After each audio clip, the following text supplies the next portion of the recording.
Good morning and welcome to another episode of Sunday Story. It's great to see you again.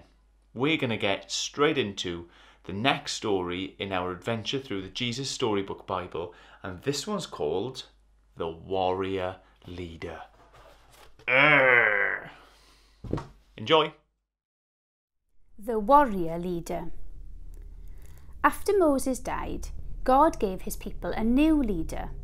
His name was Joshua, which means the Lord saves. Joshua was going to lead God's people into the special land God had promised to give them. By this time, God's people had been wandering around the baked desert for 40 years. So you can imagine how sick they were of sand and anything yellow, and tents and walking and being hot.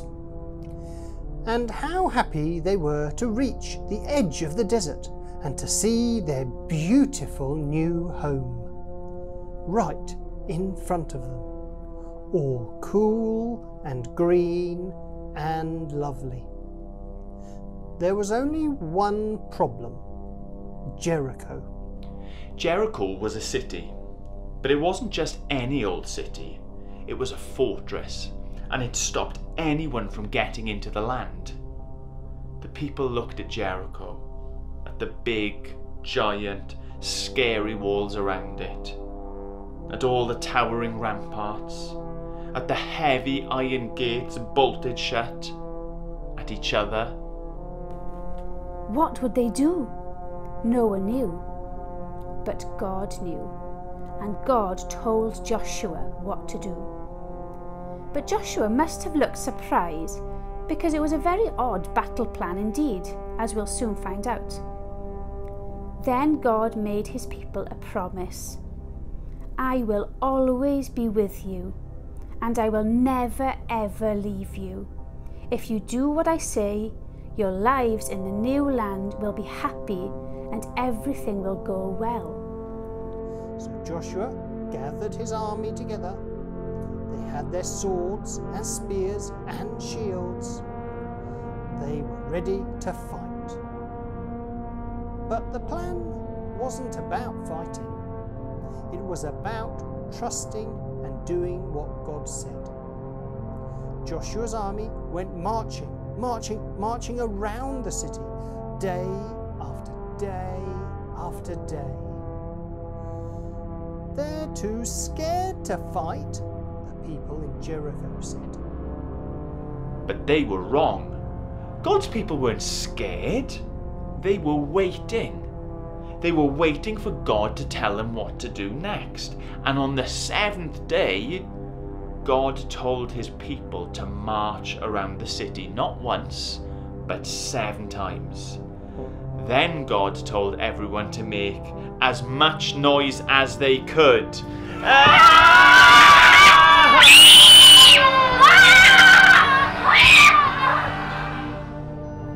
Has anyone ever told you to make as much noise as you possibly can?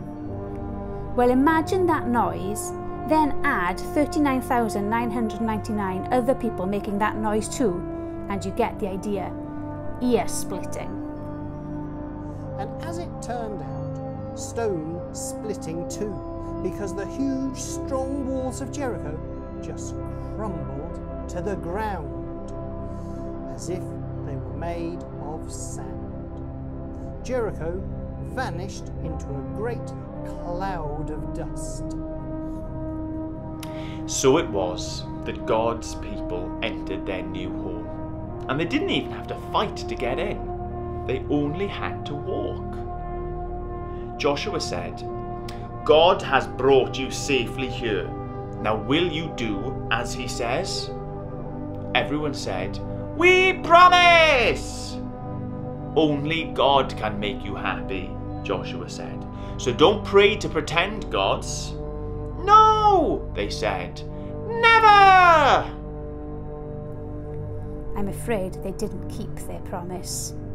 They didn't do what God said, and many years later, just as God warned them, things would go badly for God's people. They would lose their home, enemies would capture them and take them off as slaves, and God's people would scatter into many different lands. But God's plan was still working. One day he would give his people another leader and another home. But this home no one could ever take from them.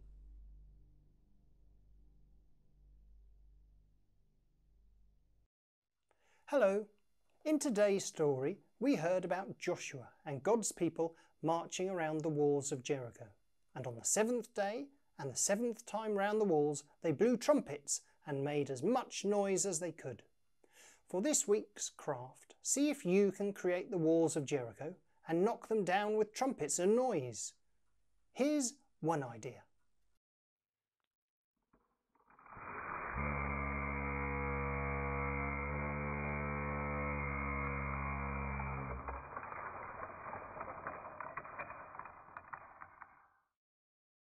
Well, thank you for joining us this morning. I hope you've had a good time listening to another story from the Jesus Storybook Bible. If you want to send your craft in to be featured next week, then please make sure that we have it by Wednesday at the latest. And here are a couple of the entries from last week. I wonder what people thought about eating all of this bread. Makes me hungry. Better go get some lunch. Bye!